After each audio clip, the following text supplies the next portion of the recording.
Hey, listener.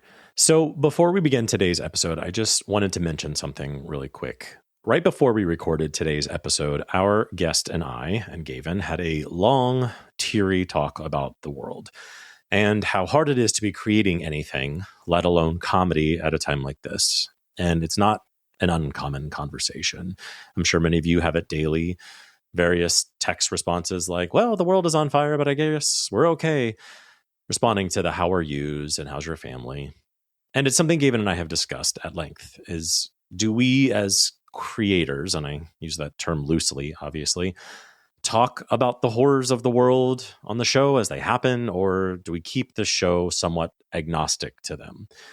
And I think the recent murders of Renee Good and Alex Preddy and the chaos and horrors, but weirdly the inspiration out of Minneapolis, changed a lot of things for a lot of people. And things feel different in the United States right now. And so we, the idiots who host this dumb fucking podcast, come to a decision point. Do we keep the dialogue of the political unrest in the USA as part of our show, or do we keep it separate and try to give you, our listener, a place to escape from all of that? An impossible decision that is wrong no matter what we do. Are we providing an escape from the horrors, or are we burying our heads in the sands? Are we yelling into an echo chamber or making positive change? And we don't have the answer. And we never have had the answer for anything. You know that. But we've decided, in order to keep making this stupid show that you, for some reason, like, and in order to keep making it funny, and in order to give ourselves some peace in a world that feels wildly scary and unfair, we would keep going. We would keep making the same lame, tired show we always have, all while knowing we are doing our fighting and organizing just off the air. So to you, dear listener, we thank you. We thank you for a lot of things, but we thank you for staying with us and having a laugh with us each week as we rest our minds a little so we can reset, recharge, and re-engage at fighting this horrific and stupid fucking administration. Thank you. We love you, and fuck ICE. Quick question. Why is gay dad fashion either sad hoodie or pride once a year? Well, thankfully, Gaddies exists because they understand that gay dads deserve clothes that say, I'm nurturing, I'm exhausted, and still hot. Gaddies was started by a gay dad who looked around and said, why do straight dads get all the bad graphic tees? They make hats, tees, hoodies to let the world know that you're a dad, but like a hot gay one. David, you literally will not take off your Yes Gaddy hat. Yeah, but you're weirdly committed to your caught in a dad romance t-shirt, like emotionally and spiritually. I own it. It's perfect for school pickup, playdates, or explaining to strangers why your kid has two dads and better outfits than they do. Gaytriarchs listeners get 20% off with code GAY20. That's GAY20. Dressed like the Gaytriarch you are, or at least the one you used to be before bedtime was at 8. Go to heygaddies.com. That's HEYGADDIES.com. Lesbians don't play golf. A dramatic pause. Lesbians don't play golf. They play battle ball. Fuck. So then she said, God damn it. I was holding it together. To be fair, I was not. I was allowing you a second chance at that. And this is Gaytriarchs.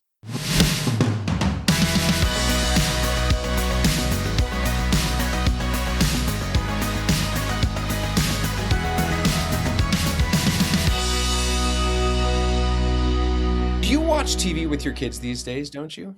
Or do you avoid? It's like terrible stuff that, well, let me tell you. We just watch like Scooby-Doo and stuff. We don't watch like real TV. Just you wait. I have to say, I'm bringing joy to the top of this episode because watching dark, murderous TV with my daughter is one of my greatest pleasures. It is so fun to watch adult TV with her. And we have fallen down the rabbit hole of Pluribus, which is, by the way, fantastic. You kind of got to get past the pilot. It's weird, but the rest of the show is really great. Have you heard of it? Mm-mm. I mean, I know you're too cheap to have, surely you have Apple TV with just like. We have everything. We're really rich, Gavin. Yeah, thank you. You should watch Pluribus. It's really good. So we're watching an episode last week and the main character is hitting golf balls through a building's window to break the windows. And my daughter goes, wait, she plays golf? And I undiplomatically said, well, yeah, I mean, she's a lesbian. And my daughter goes, lesbians don't play golf. They play paddleball. And gays play tennis. And I thought, wait, what? Where did you make these mass Are they stereotypes? But also true. But also true. Yeah. Absolutely true. Name one gay man who plays golf. There's literally not a single one. Agreed. But does every gay man play tennis? It was just such a mass. No. It was such a generalization that she made. And I thought, is this what TikTok is teaching you, that all gays play tennis? I've never associated. I mean, tennis is a hot sport, but I don't think of it as being a gay sport. Do you? No, it's not a gay sport, but I can see how, like, it is one of the few sports in the world where, like, gays and straights are kind of on equal footing. Do you know what I mean? Like, there's something about tennis that's like, you're gay, I'm straight. Nobody has any sort of up on each other. I think, like, versus like if you're a gay in hockey, I guess not anymore, but like, or a straight in figure skating, like the tables are stacked. But no, I think it's that's like, it's like a metrosexual sport where you get to be fancy and wear nice clothes and drink green drinks with umbrellas in them. And let's phrase it's like straight washing a sport that could be very, I mean, it's where gays and straights meet at rich. That's what tennis is. Do you know what I mean? Like rich and privileged. That's where gays and straights. Yes. Listen, we're finding places where we can all come together and get along, which is very important in these days. That is very funny. I have a little bit of a bone to pick with our listener, and I'm sorry to start the episode this way with something negative. But I was traveling this past weekend, and I was in 4 airports. I was in 4 public spaces with a ton of people, passing people left and right. Given I wasn't recognized a single fucking time. And I have a problem with that, listener, because I know you're out there. I know you saw me. I know you saw me at the Auntie Anne's downing those cinnamon pretzel bites. They're so good. They taste better at the airport. Calories don't count, although money does. And Auntie Anne's, that's the only place that I will 100%. Not give you shit for eating them. That weird wax paper bag that you try to throw away immediately, and you try to wash your hands. You're like, this never happened.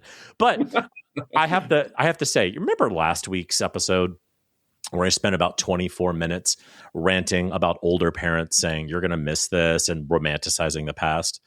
Well, I saw a baby, and my first thought was, oh, I miss having a baby. Gavin, I've turned into the monster I've been trying to fight. I literally saw a baby and I went, I want to fly with a baby. Like, I miss flying with a baby because no, I don't. Oh because my God. Yep. Your memory is filtering out all the horridness of it and you think it was great. I was just like, oh, it would be fun. And you get to change their diaper and people look at you and they goo. I have totally fallen into the trap. So I apologize, listener. I'm not, you're not to trust me. You're not to listen to anything I say. You're never to take any advice I ever take. But it was wild to just, because also I've said this many times before on the podcast, infancy was the hardest part for me to date. And 6 years into doing this parenting thing, having that month 2, month 3 was the time where I literally thought I was going to die. And I looked at a baby who was probably 3 months old. And I went, oh, I wish I was flying. I wish I was flying with what are you talking about? You're by yourself. You watched 2 movies on the last plane by yourself. You masturbated in the bathroom. You did everything you've ever wanted to do. And yet there I am, totally forgetting about it.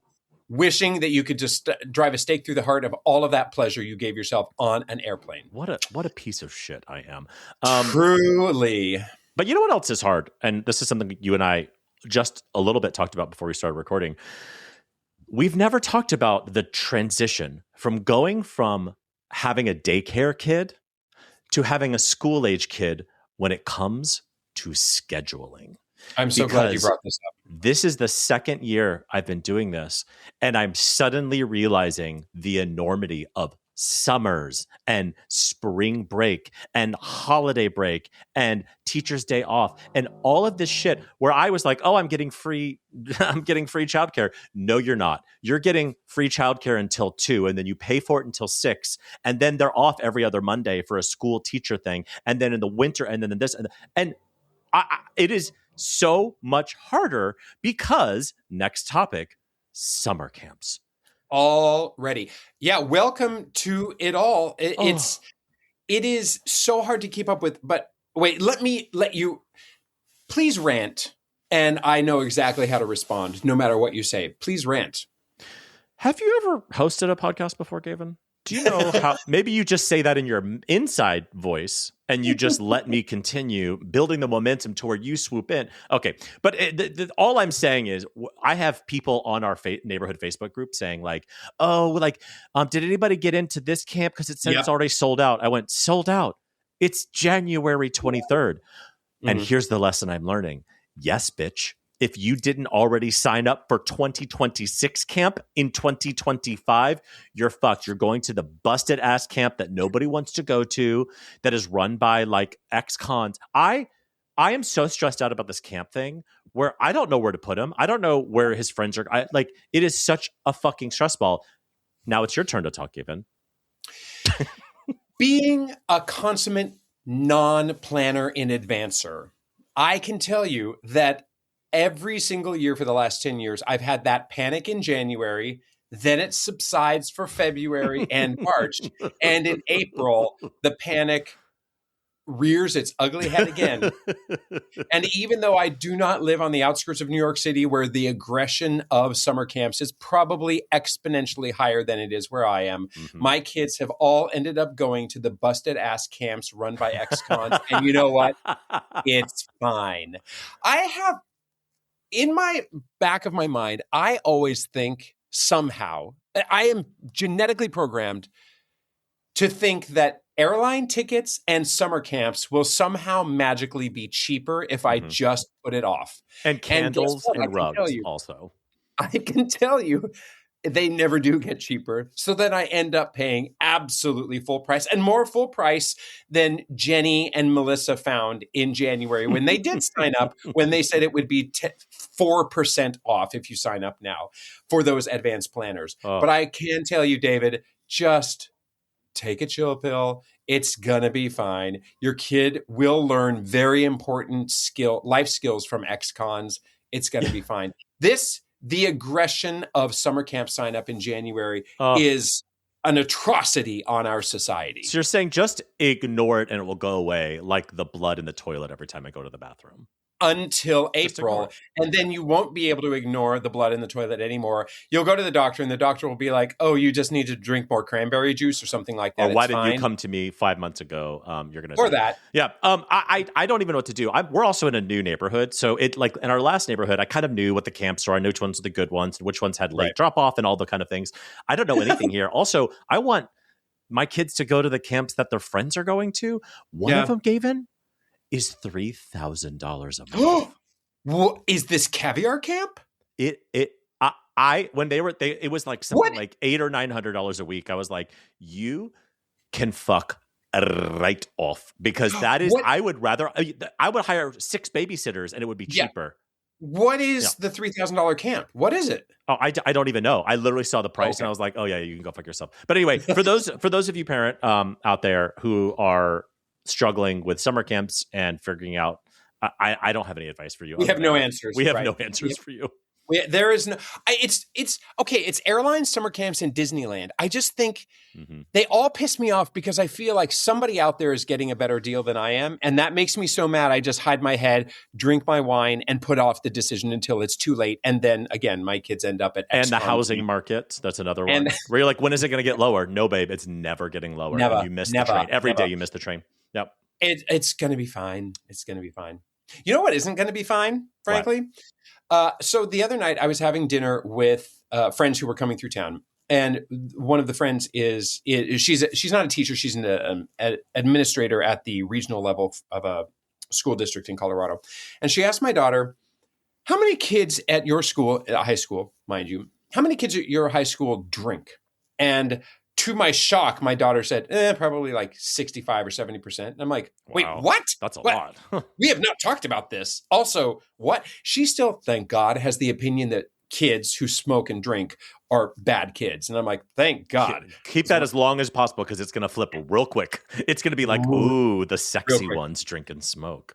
Years ago, she said to me, I'm never going to drink alcohol, as I'm literally gulping my big gulp Your of Franzia. Chardonnay. Yes. But your Kirkland Chardonnay.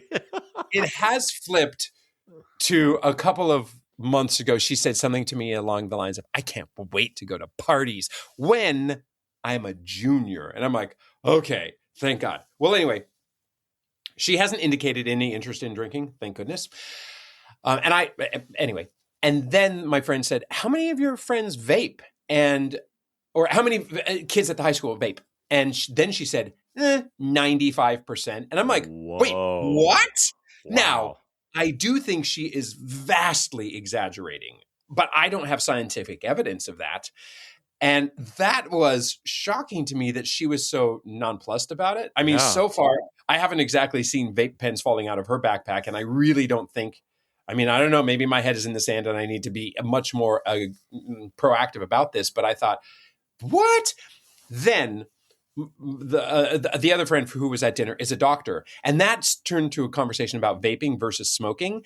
And the doctor actually said, I do say to high school kids now, please just smoke a cigarette. Yeah. Do not get hooked on vaping because cigarettes are so much cool looking. They're so cool looking. The fire. Cigarettes are absolutely. Oh yeah. The actual smoke coming out. Oh, hells yes. But also the doctor's like, listen, sometimes you take one pull on a vape and it kills you. So cigarettes at least don't do that. Yeah. So anyway, that was an interesting. Gavin's got to get on this and start to have vaping and drinking conversations with his daughter in a proactive way that says, so what do we feel about this? I haven't done that in a while. All feels, maybe this is every parent everywhere, but it always feels too soon. Like my conversation about sex with my 6-year-old felt too soon. It felt like, oh, this is an early one. And everyone, literally, we got so many responses to that quote I said. And people were like, oh yeah, 6, you're supposed to, you're already too late. I'm like, wait, and it just maybe every part of parenthood feels way too fucking rushed, except for infancy. Fucking get through that shit. Or except Tuesday at 11:30 in the morning with a 4-year-old who's not at school. That's when it is not fast enough. Well, anyway, speaking of fast, let's hear some news of the week. Because guess what? It's fast. Because nothing is good in the world right now. But I dug deep. And I do want to share the awesome news that former Space Force Colonel Bree Fram, who was actually forced out of the Space Force because why? Fucking Trump's anti-trans legislation. So this fantastic colonel, who was forced out of the armed services, unfortunately, is saying, fuck you to Trump. And she's running for Congress in Virginia. And just with her announcement, she raised a shit ton of money for her race. So Virginia is like going blue hard. They're they're not fucking around lately. Agreed. Yeah. So I can't wait to watch Space Force Colonel Bree Fram get in there and break some shit in Congress. So I hope that is just the dumbest name, Space Force. It sounds like a South Park episode that Trump saw and he went like, let's do that. And we're all like, wait, when is like, it's so embarrassing. I'm sorry. Continue. I completely agree with you. Then again, what would the alternatives be? I mean, I don't know. I love space. I wear NASA shirts all the time. I'm obsessed with I love any sort of, so I'm not anti-Space Force, but Space Force, stop. You know what? I'm skipping ahead and I'm going to take away your choice for top 3 next week and say, I want to hear your top 3 suggestions for Space Force renaming next week, okay? You're not. No, yeah, great. You've just destroyed the momentum of this. Go ahead. Okay. Go ahead. Keep going with the news of the week so then we can go back to the top 3 list. You know what? We're just going to leave I said the news would be quick and we're just going to leave it at that. So there you go. And now, you know what's not quick? Gavin's explanation of our top 3 list. Gaytriarchs top 3 list. 3, 2, 1. Okay, this is your week. Tell us, what was this brilliant top 3 idea? Well, this week I wanted to know about the cozy foods that you make, cozy dinners you make in really cold times. And I didn't want to call it, what are your top 3 casseroles? But ultimately, that's what my topics became, was top 3 casseroles. So for me, number 3 This goes back to my college days when my roommate Ryan Seabury would make chicken taco rice. And we made this in college. It was just something that he literally made up. You put a casserole dish together, you put a couple of chicken breasts in there, you pour the rice over it, you pour chicken stock over it, and you sprinkle taco seasoning over it, and bing, bang, boom, 350 degrees for 25 minutes, and you've got chicken taco rice. And it is definitely college in a pan. And by the way, it's awesome. And you can bougie it up like by putting scallions or something on it if you want. So fancy. Chicken taco rice. We're going to share this recipe. No, we won't, on our website. Number 2 for me, cowboy casserole. Basically, it's just a taco in a casserole form. You know, some beef, some black beans, just ingredients that you would put in a taco. But you put an entire layer of tater tots over it. And then so you redneck. I love it. And then you cover that with cheese. Yeah. And that is cowboy casserole. But my kids love it. And frankly, so do I. I make it for myself about, once a year because those tater tots, they smack. And number 1, here you go. Be sure and make fun of my absurdity when I say chicken cassoulet. Now, a cassoulet is basically just literally it's French for casserole. And but you cook up bacon, you fry up bacon, you get some chicken cubes in there, and then it's like a can of diced tomatoes and then also whatever greens you want. But the kicker is that you chop up some crusted bread or croutons and then cheese over that and bake it all together. And it's a chicken cassoulet. And it is just excellent. What absurd thing are you going to say? The way that I can't. I'm not going to say anything. I'm just so disappointed in us.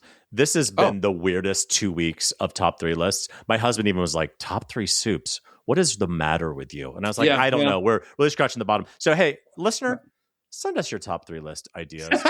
We try to make them not personal, so we can all kind of think about what are the top 3 80s songs? What are the top 3? So if you have an idea for top 3 list, that would be just kind of fun to quickly bounce around. Please DM us and let us know because we're clearly running out of ideas. Okay, my top 3 warm winter dishes. I came from the angle of like when it's freezing fucking cold outside, what I want to be in my belly.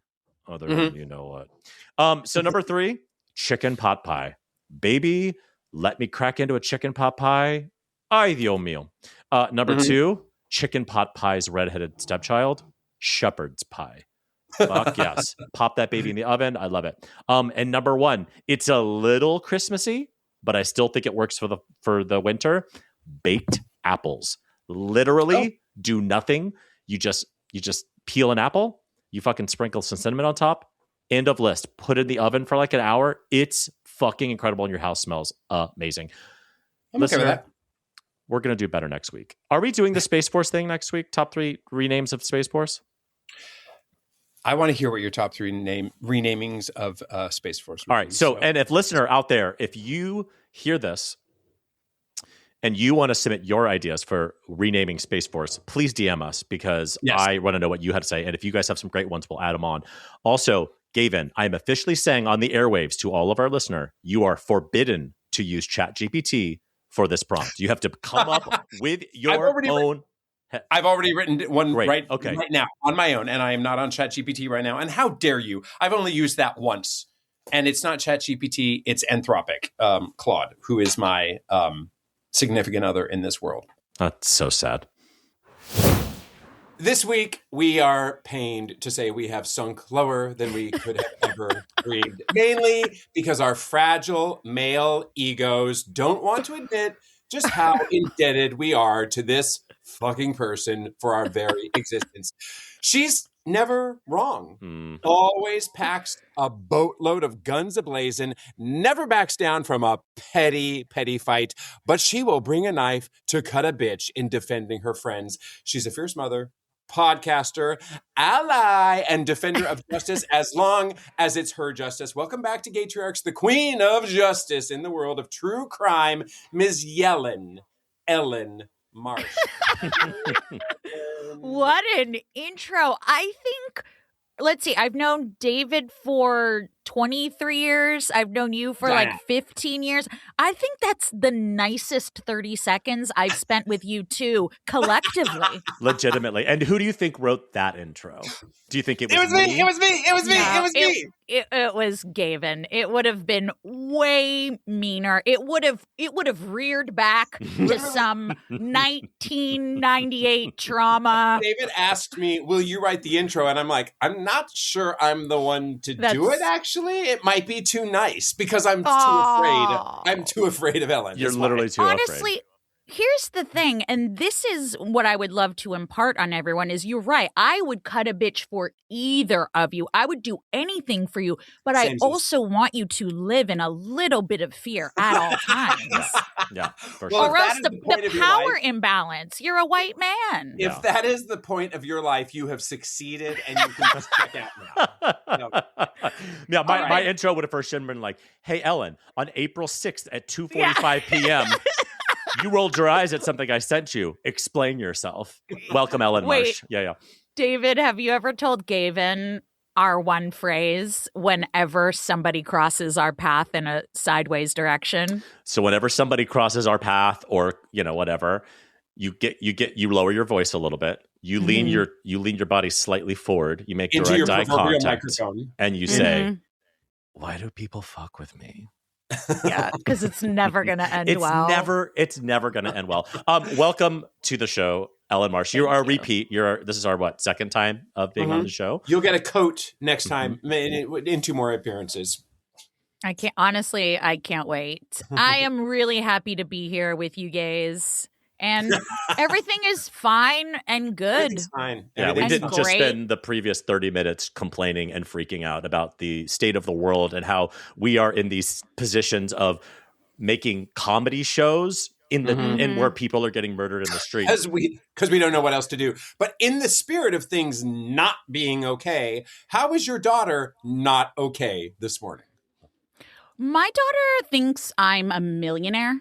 Apparently, because I woke up to 4 texts of Amazon links that I'm just meant to order, and it's just meant to appear. Then she wakes up, wait for it, and she says, "Can we go to Dunkin' before school?" Bitch, you can't even get out the door on time, and you want to add Dunkin' to that? Also, Dunkin', $10 minimum. Yeah, because you're getting a wake-up wrap and a cold brew already. You're at $11. Yeah. I grew up poor, very poor. The idea of asking my mom for anything took a solid week's prep. Yeah. I needed a PowerPoint presentation. This is why I need new sneakers. So yeah, and not just texting to your mom the little photos of entitlement. Just get this. Just get this. Just get this. Yeah. But also no context. What I love about that is that she just sent you a link to something. No, like, "Hey mom, like I could really use this. Like, I wouldn't this be really cute in my room?" It was just a link. "I want this for my birthday. This is on my Christmas list for next year." No. Well, you know what? In the era of, this is not an injustice to you because this is so universal and so annoying. And I can. I blame the mom, honestly. I blame a broken home and a mother who doesn't pay Everything is a mom's fault. Everything. Honestly, it's that's the best way. I think we should move forward with that in 2026. Let's do that. But speaking of broken homes, this is why you're here. Because I am broken. Because you can't keep a man. No, we were talking about reasons to have you back because you're our understudy and we're really excited to have you on for this performance. But in all realities, you are divorced and you are now with a new partner, and your new partner has children as well. And when we were talking about like what are some kind of cool angles to talk about in the show, you had mentioned like blending families or the process of that. And I was like, that is so interesting because I know we have a lot of listeners who are gay men, maybe with a previous wife who is now remarrying, and the gay man is now married, and then they're blending their families, and it's probably very treacherous. So I think that would be really fun to talk about. And you guys don't have steps. You guys, neither one of you had step parents. And I also had step parents. Both of my parents were remarried. Yeah. That's true. My dad got remarried, but in my 20s. So like she's not my stepmom. She's the drunk lady who smokes with my dad. Yeah, exactly. Yeah. So how are you not passing on the trauma from your childhood to your own daughter? My parenting strategy is just doing the opposite of how I was raised. Nice. Really. Yeah. I mean, I talk about it on my podcast all the time. I came from a chaotic household. I came from a contentious household. I came from a vindictive household. My parents were the worst divorced parents. And then I got divorced. We did a job.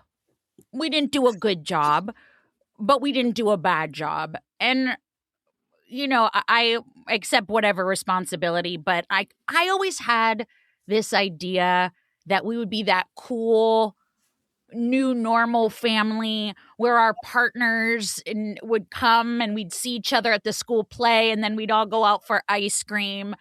Turns out the thing I didn't take into account was something that you guys don't know anything about, but it's called the male ego. Did you? Yeah, I could give you some. Well, let me tell you. Let me explain what you meant by that. Yeah. Well, actually, and so then through my divorce, I learned a lot, and now my partner, we've been together for almost 2 years, and he has gone through his whole thing.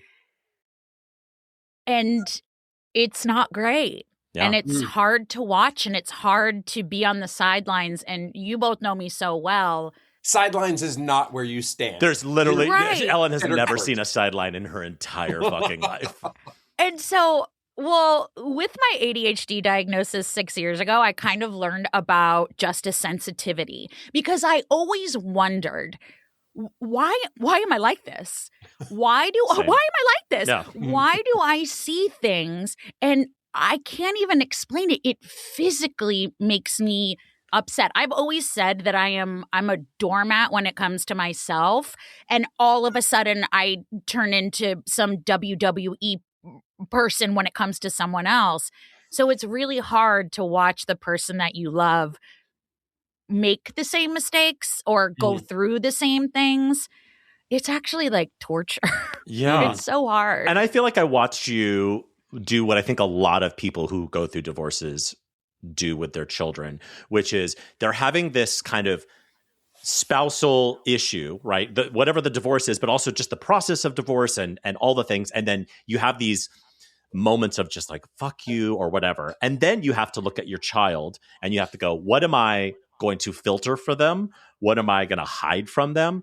How am I going to talk about my partner in front of them in a way that is not leading the witness, but also is not inauthentic, which I think is a really fucking difficult dance to do when you're going through things. And, you know, maybe the ex is being a total fucking nightmare. And you're like, do I let them see that? Right. Like, how do you make those decisions? So again, I kind of did the opposite of what my parents did. My parents were horrible and spoke so bad. And that was one thing when I got divorced. My mom and my therapist both said, just don't bring Lola into it. And I was like, great. But my ex did. And I remember leaving the post office, David's favorite place, one day. And my mom called, and I remember exactly where I was. I was at the Hoboken post office, and I said, I don't want to be the bigger person anymore. Because he was saying all these things to our daughter. And you guys know the age that your kids are at, I don't think we've been imparted with the knowledge of how susceptible and how alert they are to everything. Yes. Particularly when you don't want them to be. When you want them to tune out a little bit, holy cow, those tractor beam ears come in and I actually didn't even know the full scope of it until Lola was older. She's like, I heard this and I heard that. But to answer your question, I never did speak poorly about my ex, and he did. Mm-hmm. And my mom kept saying, it'll even out, she'll see it. And I did not see the light at the end of the tunnel. And now she does not have a relationship with her dad. Well, because you're thinking probably the publicity angle of like whoever's controlling the narrative controls the story, right? So when he is saying negative things about you and when they go low, we go high, you're like, yeah, but now the story is changing. Now I don't have control over the story. And if this is rewritten in her head as well, dad said these things and mom never said anything. So I assume that's true. I imagine that's going on in your head. And also, we have talked about this a million times. It's the only thing I disagree about Michelle Obama. When they go low, we're going to go subterranean. I'm digging. I'm going to the core of the earth. Ellyn has posted about that many times. I love the meme of the woman on the roller skates who does the and she goes down. No. That's the thing. I'm sick of going high. And that's sort of where I am in the state of the world. You go low, I'm going to go to the Earth's crust. Yeah. How about that? Yeah. You want a shovel? I'll get a fucking pitchfork. I'm doing an archaeological dig. Yes. And now contextualize you two. No, that's not what we're doing. By the way, she's talking to a cat named Beyonce. Knowing me.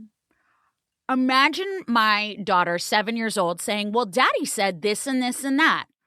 Now, imagine the strength of character that me, with my big fat mouth, had to use. I don't think I would do that now. I don't know what I would do, but watching it through the lens of what my partner's ex is doing, I'm like, oh no, I did the right thing. Because it is going to fuck them up in the long run. However, Lola came to this realization about her dad way younger than I thought. I thought this would be a revelation when she was like 19, 20, 21. And she went no contact with her dad when she was 12. Wow. And was it ultimately her choice to do so? It was. Yeah, it was. So wait, can we come back to, though, where you are with your partner now and the blending there, and when did you meet his kids? When did he meet Lola? And where are you in the Modern Family-esque-ness of it all, which hopefully is all a happy story, although probably sometimes awkward, but happy? Well, so I didn't introduce him to Lola till we were together for almost a year. Because I didn't know if he was going to be around. You guys know my past with a partner. We heard your escapades, which, by the way, sex positivity. You go, girl, live your best life in our last interview, which, by the way, was like 2 years ago. Oh, my God. That does not feel like 2 years ago. But my ex, after my ex-husband did a number on Lola and I. So I was like, I don't need a partner ever again. And then this came around, and I didn't want to introduce them until they were ready. Now, Lola was 15 at the time, and my ex and I have been divorced for almost 10 years. So it was a very different situation. I don't know how, I don't know when, I don't know what baby Jesus with Cynthia Erivo's voice was looking down on me. They just clicked, and they love each other. Oh, that's great. It is better than I could have ever imagined. Stop. Honestly, that's a really loud meow. Does she have her own headphones? Does she ever? Are you starting a podcast with your cat? She probably is. Knowing Ellyn, she's like, this could be a really great podcast. I'm going to monetize this. Yeah. So they're awesome. I mean, they each bought really sentimental gifts for one another. It was very sweet. They're lovely. His kids were a little bit more precarious because he has been going through a divorce, and they kept the separation and the divorce from their kids, which I don't blame them for, because you can't tell kids what's going on till you know what's going on. Sure. And they're 7, 11, and just turned 13. So I just met them last week. Wow. And? It was great. It was fantastic. The ex they were great. That's awesome. The kids are awesome. The kids are awesome. But I know what it's like to have step parents, and I watched Thomas with Lola. So I definitely know my place and I know what it wants to be. However, we've not crossed any bridges where they're disrespecting their dad, who I love very much, or they're acting in a way that I don't think is very feminist forward or something like that. So we haven't crossed those bridges, but they haven't met all of your true colors at the center court instead of on the sidelines. You're gonna, right. But like, I feel like now because of the way their life is structured, I take great pride in Thomas saying, I really am excited for you to be a good influence on my kids. And I was very flattered by that. Yeah. And I take that really seriously. And it's crazy because I've heard so much about them in the past 2 years that when I met them, I was like, hey, guys. Because I know them. I feel like I know them. Yeah. And they're like, hey, strange lady. Yeah. What's wrong with you? Go ahead. Do you have any idea if they've gone down a rabbit hole and listened to any of your podcasts? I don't think so, but I know that they looked at my Instagram. David is going to roll his eyes and asked if I was famous. In case you couldn't hear it, listener, I just rolled my eyes. I just strained my ocular vessels by rolling my eyes with this. But wait, I think it's actually interesting because I think you're talking about now you have this new, it's a relationship with his ex, right? Is now you have the experience of having to shut your fucking mouth and navigate what you really want to say to kind of understand the situation. You have this experience with your ex-husband and him talking maybe badly about you or whatever, and having to hold your mouth closed, which I know is very difficult for you. But so I wonder if you're going to use that now. You know, I was thinking about when you were talking about how like you're like everything in me wants to say something really mean because he's saying something mean. You know, in Men in Black, there's like the guy who wears the skin suit. I imagine like the real Ellyn Marsh wearing this like skin suit of somebody who's holding it together, but it's so obvious we can see the real you behind the skin suit just going like, sugar water. Wait, do you know? Okay, you're bananas right now. I'm sorry, guys. This is really... She has left the studio to take care of the funeral. Cat. You just literally threw a cat. They don't bother me. Only when I'm recording. They know. They plot. It's insane. They're like small children who only want your attention when you're on the phone. It happens still constantly to me. One of the funniest lines in cinema is when he walks in, need more sugar, and she goes, Edgar, your skin is hanging off your bones. Your skin's hanging off your bones. The way I belly laughed at that. But yes, I am I'm in a skin suit. So so now you've gone through this divorce and the kind of relationships there, and now you're working on kind of merging these families. What advice do you have with somebody who is maybe on the precipice of a divorce or in the middle of it? Because we do have a lot of listener who are, I think, going through maybe divorces with women. There's obviously other layers going on there, but who are maybe going to introduce new partners. Do you have any like advice from your time doing this that maybe could save some people from some of the heartache? For the divorce part or the merging of the families part? Both. Yeah. Yes. Start with the divorce. Yeah. So actually, this is crazy timing. I'm going to pull this up because someone just, right when I was sitting waiting for your late gay asses, somebody actually posted this on our Facebook group. And I get this a lot, actually. And this is from one of my listeners. She said, David, keep your eye rolls to a minimum. I'm being sincere right now. Okay. Ellyn said something that changed my entire perspective and mindset. She said, we need to stop thinking of divorce as a failure. People go into marriage with the best of intentions. No one enters marriage intending to divorce.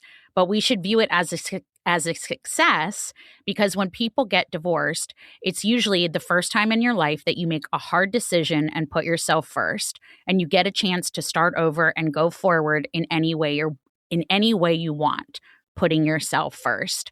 And she said, this was how I viewed divorce. That was never how I viewed divorce. And she granted me another perspective and gave me courage to live my most authentic gay life. And she's engaged to a trans woman. Wow. I'm just covering my eyes because I don't want you to know, but I'm rolling them. Yeah. And no, but It's interesting because I said, did I say that? And she's like, that's a direct quote. So I say so many words I don't remember. That's actually true. Yeah. I will say that like the Hamilton to our musicals. We're all like 50,000 words a day and you're about 250,000 words a day. 250,000. I feel like you actually said that to me a long time ago, which means to everybody. But like, I think when you said something along the lines of, I am ultimately getting divorced, and I said, I'm sorry. And you were like, I'm not. Like, I'm not. This is great. I ran into a friend of mine who's getting divorced at the liquor store, not ironically, fairly recently. And he said, so I said, how are you? He said, well, I am doing the divorce thing. I said, oh, I'm really sorry. He goes, I'm not. Have you met her? Yeah. Not kidding. This is not it. And they're better off single, both of them, for sure. And right. Nobody gets divorced if you're happy.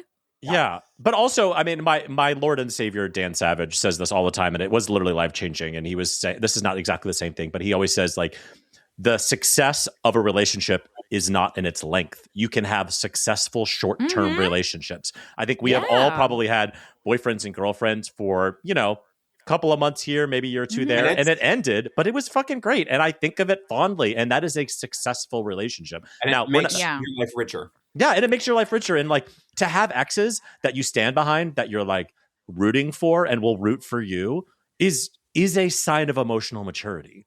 The people who are like, ugh, all my exes are fucking crazy. We all know what that means. Yeah. We all know what that means. Sorry, give us some advice. I follow a bunch of those new modern families on TikTok where the parents are like best friends and the partners are best friends. And it's emotional maturity. It's saying we had to high five it out because we didn't work well, but look at these awesome humans we made. Yeah. And like, we loved each other at one point. I don't know. I just admire it. Why waste your time with all of the bitterness? I mean, I know that is so much easier said than done, and especially from the outside, but that is like, life is too fucking short. So let's realize that not everybody's meant to be in happy matrimonial bliss forever, and just move on and celebrate the kids. Yeah. I will say, being 10 years out and watching my partner go through it, it's almost like PTSD, because every story is same, but different. Right. Every story, every divorce is same, but different.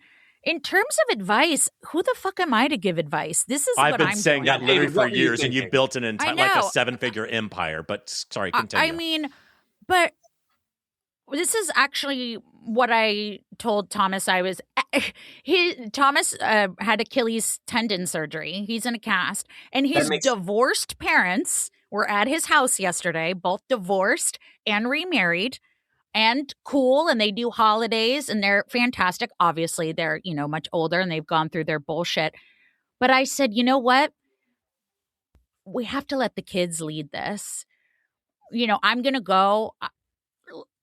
I'm a good person. I'm fun. Not everybody likes me. Some people like me, but like, I'm a pretty cool person to get to know. I hope they want to get to know me. But if one of them is standoffish or feels weird, I felt weird with one of my step parents. I didn't feel comfortable and they didn't force it. So I'm not going to force anything. One of his daughters has ADHD. I really see her and he tells me stories and I'm like, well, it's because of this. And I feel like I can be a resource to her. But kids are so smart at the root of it until adults get involved and start putting their bullshit on it. And then kids start masking and shape-shifting. So I'm just going to see. I would love them to love me because I already love them and I don't even really know them. I would love them to love me. And Lola's really, really excited.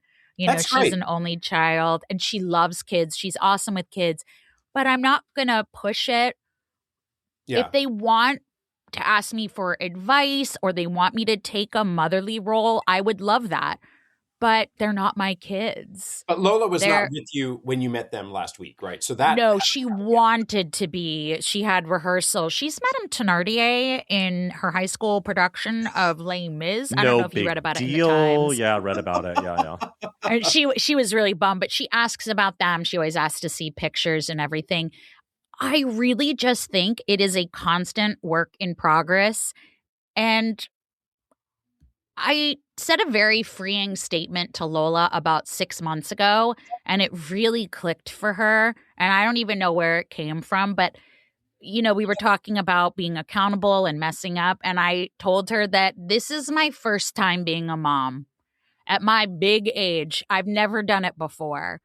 And I've never been a stepmom. I'm putting that in bunny ears. There is no advice. The kids are going through a lot. Their dad moved out. Their parents are divorced. They share time.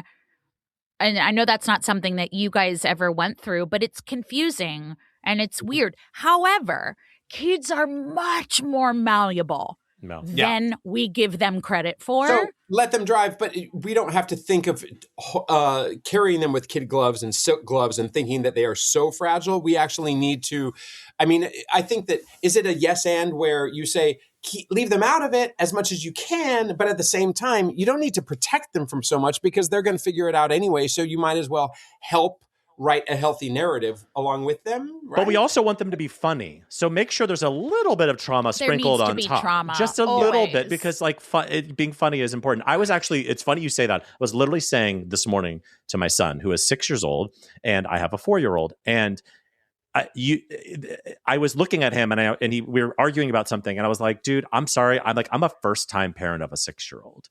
And he kind of looked at me funny. And as I said it, I went, oh yeah, because there's a part of me that's like, oh, I'm a seasoned parent. I have 2 kids. I've been doing this for a while. I have blah, blah, blah. I've been doing this for 6 years. 6 whole years. But I've never parented a 6-year-old before. Mm-hmm. Yeah. And so all of the new stuff, as you guys know, every year the kids change. They grow out of something, they grow into something new. And it's constantly new. If you handed me a baby, I'd be like, got it. But I've never had a 6-year-old. So all these new things, like you said, you're like, we're going through this together for the first time. I'm a first time mom of a 16-year-old. Yeah. And it's so freaking different than when we were 16. It's actually bananas. I think this generational gap, right? Don't they say statistically this generational gap, because we're the generation that grew up with and without internet, and our kids know nothing but, right? Mm-hmm. It's just so different. To your point, Gavin, about telling them things, I am as open and out there and honest as I am. I do kind of limit information. Mm-hmm. It's different now that she's 16. But when she was younger, I was like, you don't really need to know that. And honestly, the beginning of me and Thomas's relationship is something we're not telling any of our kids because they don't need to know right now. Yeah. They'll find out. We'll tell them. It's a very long story. It's hilarious, but, Gavin has a heart out. So you can see it from there. You can see it from the information.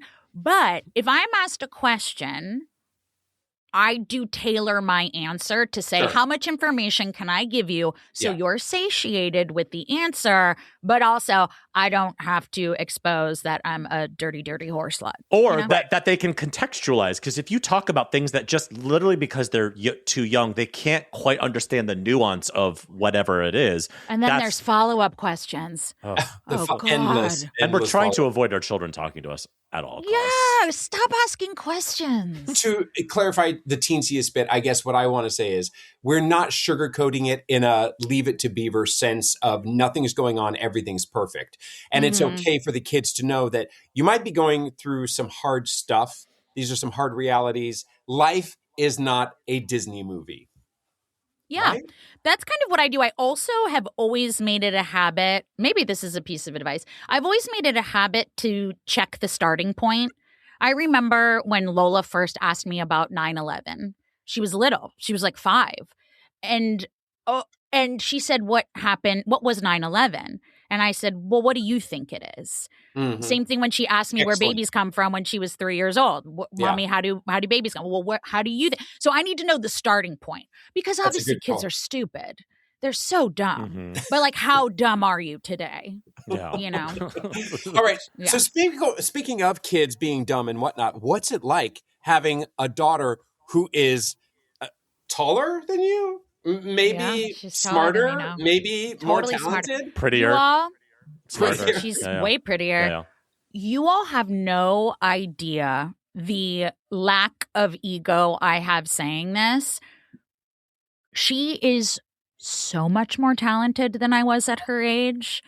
I say that with no Mama Rose in me, and I say that with no ego. It is genuinely shocking. So how much of you is kind of like, but please don't follow in my footsteps? Or you might as well, because you're better all than of me.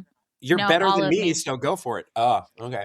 Our kids will never really know how hard it is because we've, reached the goal. Yeah. I mean, me more than you guys, Mm-hmm. but yeah, thanks for that. It's fine. I like how David. You feel better? You feel better getting that out? It really wasn't for you, Gavin. That was really for David. Honestly, Gavin's done like 9 Broadway shows, so it's not really for him. It was pointed at. I know, but when you add up the running time of all them, it's about 6 months. It was about 6 months total. Yeah. So top details. All right, wait. Fair. So hard question. If you had to choose, she's either a performer or an influencer. What do you choose? No, that's not fair. It's fair. It's my podcast. You're on my podcast. You answer my questions. It's our sense of justice. I guess performer. Yeah. That's a horrible question. Yeah. Well, we're having college conversations. College is a racket. I don't want her to go into this business. She knows that because she lives in this world where everyone she knows and she has grown up with has been in a Broadway show. They were in this Broadway show. They were in 10 Broadway shows. She grew up hanging out backstage. We go see a Broadway show. We go backstage. Yeah. She doesn't live in the real world. And so I have said, see, all of these people, these are the lucky ones. Not the most talented, not the nicest, not the most smartest. Most smartest. Most smartest. And I keep having to tell her that because I think she thinks it's way more attainable than it is. That being said, she's very talented. Yeah. That being said, that doesn't matter. That doesn't fucking matter. It doesn't. Why is college a racket? Just because of the pricing and the absurd of no guarantee. What you're going through this right now, I can't believe. Holy shit! I thought she was still 5 years old, but I think college in general is a racket. Unless you're going to go learn how to be a doctor or a lawyer or something. Google is free. Experiences are free. I feel like a boomer. Like, go intern. How many people listening right now, raise your invisible hand, are doing what they went to college for? That's what I thought. Nobody. To be fair, nobody listens to the show. That's why you didn't hear anything. Nobody listens. Three of you. All 3 of us. Yeah. Listen, they just texted me. Hold on, I'm missing a text from Carl. Okay, Carl's on West Coast time. Carl saw it. I will say one of my favorite pictures of all time of Lola. There's 2 pictures that are my favorites of Lola. One is her little where she's wearing the poodle dress. Yeah, when she's wearing the poodle skirt. Yeah. But my favorite picture is her just off stage at the New Amsterdam Theater. She's she's down of the proscenium. Yeah. And she's peeking around the corner like this like kid peeking, looking for Christmas to start. And then you just see this big glowing Broadway stage behind her. Yeah. It's a beautiful, beautiful picture. We were at the New Amsterdam. I used to always take her to Gypsy of the Year and Easter Bonnet because I always said I used to teach her. So for those of you who don't know, on Broadway we do this charitable thing twice a year, and then we have a big show. And I always participated in the show, and I have, tried to impart to her that, doing charity work doesn't mean giving money. It means giving your time. So she always used to come with me to those events and, got to see everything. And she was watching Andrea Burns' sound check. And that was just on someone's cell phone, and it's hung in my house, and it's beautiful. And then I ended up doing Rose Tattoo on Broadway with her, and I said, "You oddly hang in my house. That sounds creepy." But yeah. Does she have any other interests then that you're encouraging, or does she have, say, my mom? I just need to roll my eyes at my mom and give her the sense that I have a backup plan just in case?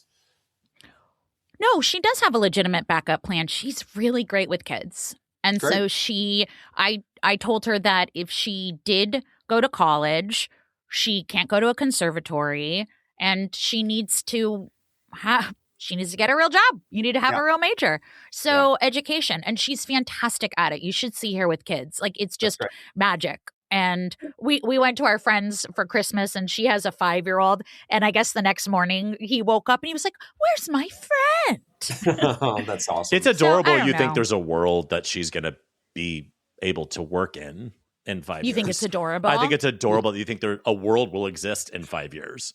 Oh, right. Yeah. Or even next year. No, Okay. I'm moving to Scotland. Knowing that I have my heart out that you can see here through the screen, I have one more question before we wrap up, which is my obsession with you, Ellyn, now is not you. Sorry. It is cousin Alan. Oh. Please just give us a second. Where did you discover this AI friend of yours that you have made into videos? Because it is such gold. And I want to know genuinely how much of his reactions to musical theater are acting and how much of it is just purely him. That's a great question. So my cousin a year ago went through a really bad breakup, and I dragged him to my daughter's high school musical. They were doing Chicago. And my cousin is at a 10 on the autism spectrum, but a genius. He won Innovator of the Year 2 years ago in terms of TV. He's an absolute genius. He is so analytical. So the idea of suspending disbelief is not a thing. So that video that went viral at last year of Chicago, the reason I mentioned he went through a breakup is he was in a really bad place. And I actually wanted to say that the internet did a really great thing. And it kind of like took him out of it because he had this little thing and it was magic. No, it's real. His orneriness is a little bit put on, That's okay. Because he is a fun-loving guy, but he doesn't get it. His brain needs explanations. And I think it's beautiful because there are so many things my brain can't make sense of, but his brain can't make sense of my life, basically. Right. Yeah. And so, I mean, it is just so funny. So he was asking a bunch of questions, and then I turned the camera on. I had no idea what it was going to be, but it's so funny. We don't know people like that. Right. Those people, I mean, maybe you do now, Gavin, now that you are a muggle, but there are people who are like, why is the dead girl singing? I don't understand. It exposes the absurdity of our disbelief where we go along with it. Les Mis makes perfect sense to us. We are okay completely with the absurdity of this dumbass show that most of America, frankly, is like, this is trash. What are we doing? I mean, his concern with West Side Story was, why doesn't anyone have jobs? Yeah. Why are they being so loud on the street? People have to sleep at night. Why are you guys out there making a ruckus? His concern with Wicked was when the house fell, if they had homeowners insurance. Yeah, he's these like, are because real not questions. everything covers tornado. They are legitimate real questions. These are real questions. Gavin, I don't know if you know this. I got to hang out with cousin Ellen. I went to we went to Ellen's house. I know we went to Ellen's house after Christmas to do like a little gift exchange and hang out. And I opened the door. First of all, Ellen, do you want to tell the world, all of our listener, what I was doing when you opened the door? He pulled his pants down. My pants were around my ankles because I was going to make flinch? Ellen laugh. She didn't flinch, but directly behind Ellen is the star of the show, cousin Alan. And I went, and I grabbed my pants. I pulled them up. I was so embarrassed. Because I was starstruck. I was like, here's a real celebrity in this house, finally. An actual legitimate, like a star. And I said that to him. I went, oh my God, you're an actual star. And he looked at me and he was like, I could see him like analyzing me like a robot. But we hung out all night. He's wonderful, totally authentic. And I think the best thing to ever happen to Ellen's social media. Yeah. I mean, I appreciate your honesty. You're both still gay. We're both still gay and don't deserve rights. So, Ellyn, tell us about when the shit hit the fan recently as a parent with Lola. Okay.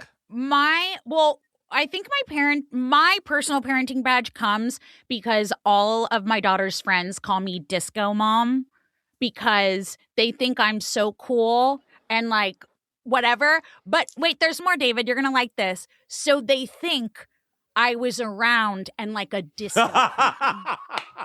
Okay.